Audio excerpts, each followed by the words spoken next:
पहले पहल माँ बाप बेटियों की शादी के वक्त खौफ खाते थे कि बेटी जिस घर में जा रही है कैसा सलूक होगा। लेकिन आज के इस मौजूदा दौर में, इस मुआशरे में माँ बाप बेटों के नसीब के हवाले से खौफ खाते हैं कि बेटे की शादी जिस घर में कर रहे हैं, यहाँ जो नौजवान लड़की अपने घर में बहू बनाकर लेकर आ रहे हैं, वो कैसी साबित होगी। 11 मई 2025, 24 साल की सूनम और 29 साल का राजा, इन दोनों की 11 मई को शादी हुई और शादी के 8 दिन बाद बीवी ने अपने खावंद को बताए बगैर या अपने सास ससुर को बताए बगैर टिकट्स करवा ली हनीमून पर जाने की। लेकिन दिलचस्प चीज यह है कि सूनम ने रिटर्न टिकट नहीं करवाई, सिर्फ वन साइड की टिकट करवाई। ये जाना कहाँ जा रहे थे, तफसीलात आपसे शेयर करूंगा। 20 मई 2025 को दोनों मियां बीवी पहुंचे मेघलाया। 21 मई 2025 को बालाजी गेस्ट हाउस में इन दोनों मियां बीवी ने कयाम किया और 22 मई को नोंगरेयात जाने का फैसला किया, जो कि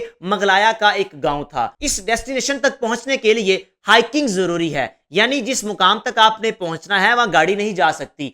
3000 स्टेप्स यानी 3000 कदम चल के आप इस मुकाम तक पहुंचते हैं। अब जनाबी अली, इस मुकाम तक जाने के लिए आपको उस इलाके का एक गाइडर दरकार होता है। सूनम ने और राजा ने गाइडर तो करवा लिया, लेकिन उस गाइडर के साथ ये कमिटमेंट हुई थी कि हमने वापस नहीं आना, सिर्फ जाना है। यानी वन साइड कमिटमेंट पर गाइडर इन दोनों मियां बीवी के साथ मगलाया के इस गांव में पहुंच गया। अब जब दोनों मियां बीवी वहां पर पहुंचे, अगर सूनम की बात की जाए तो इसकी एक्टिविटीज कुछ ऐसी थी जो सीसीटीवी फुटेज में देखा गया। इस खातून ने अपने खावंद के साथ, यानी जब ये उस मुकाम तक पहुंचे, वहां जाकर एक स्कूटर लिया जिसपे वो घूमते फिरते रहे।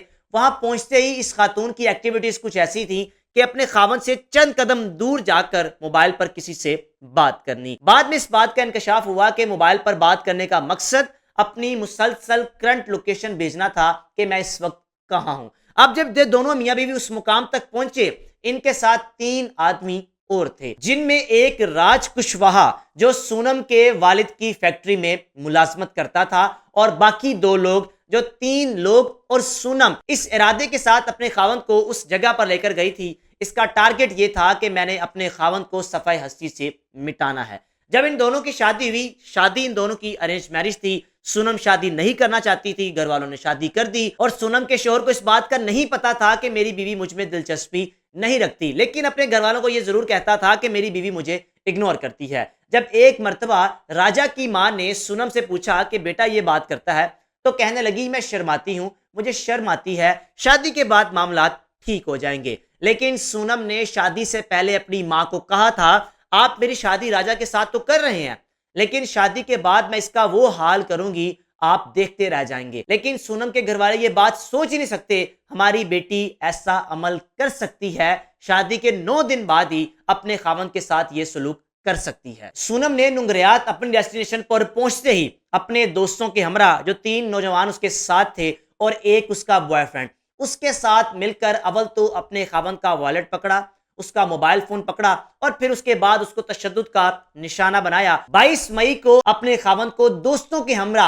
मारने के बाद पहाड़ी में फेंक दिया। 9 दिन गुजरने के बाद जब उस नौजवान का बेजान जिस्म लोगों को मिला तो इतला दी, और साथ ही साथ इस लड़की ने क्या किया, उस मुकाम तक पहुंचकर अपनी सास को कॉल की, कहने लगी हमारे पास खाने को कुछ नहीं है, हम ऐसी जगह पर हैं, यहाँ पर सिंगल्स हैं ही नहीं, पता नहीं हमारा क्या बनेगा। यानी उसने बहाना ये लगाया, अपनी सास का एक माइंड बना दिया, हम मुश्किल में हैं, वापस आते हैं या नहीं। खावंद को मारने के बाद ठीक 2 से 3 दिन बाद इस नौजवान लड़की ने राब्ता किया अपने भाई के साथ, और इससे पहले इंडिया में इस कपल के हवाले से परेशानी का इजहार किया जा रहा था। लोग परेशान थे, नया नवेला जोड़ा जो हनीमून पर गया हुआ था, पता नहीं क्या हो गया, हो सकता है दोनों मियां बीवी पहाड़ों पर गिर गए हों और जान की बाजी हार गए हों। लेकिन जब अकेले राजा का बेजान जिस्म मिला और सूनम का बेजान जिस्म मिला ही नहीं, सवालात खड़े होना शुरू हो गए कि सूनम गई तो गई कहां पर। अब जब सूनम ने उत्तर प्रदेश पहुंचते ही अपने भाई के साथ राब्ता किया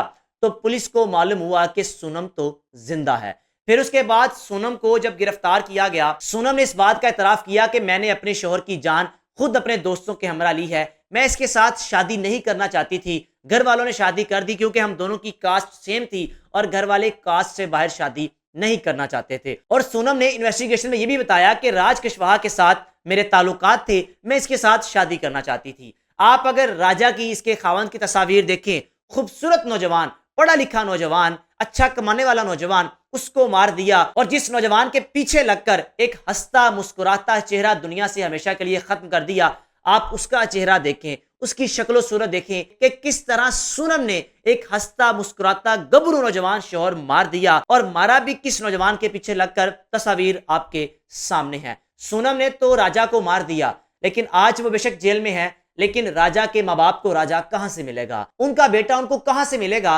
अगर नहीं शादी करनी थी या यही करना था तो कम से कम अपने शोहर को बता देती कि अगर तुमने मेरे साथ शादी की तो मैं तुम्हारे साथ ये सलूक करूंगा। वो नौजवान शादी करता ही ना। ये भारत का केस है और इस केस पर सोशल मीडिया पर काफी बात की जा रही है। भारत में पहले जब इस कपल के गुमशुदा होने की खबर वायरल हुई तो हर शख्स परेशान हो गया। सोशल मीडिया पर दोनों मियां बीवी के हवाले से कहा जा रहा था कि जल्द अज जल्द इनको ढूंढा जाए। पता नहीं ये दोनों मियां बीवी पहाड़ों में गिरकर मर ना गए हों, लेकिन उसके बाद जब पुलिस ने इन्वेस्टिगेशन मुकम्मल की, सूनम को गिरफ्तार किया, तो पता चला ये कहीं गिरे नहीं, बल्कि सूनम ने अपने बॉयफ्रेंड और साथ दो दोस्तों के साथ मिलकर अपने खावंद को पहाड़ी से धक्का दिया मारने के बाद। सूनम ने इस बात का भी एतराफ किया कि अगर मैं अपने खावंद को दोस्तों के हमरा मारने में कामयाब ना होती तो मेरा अगला प्लान ये था कि सेल्फी लेने के बहाने मैंने अपने खावंद को पहाड़ी के किनारे से धक्का दे देना था।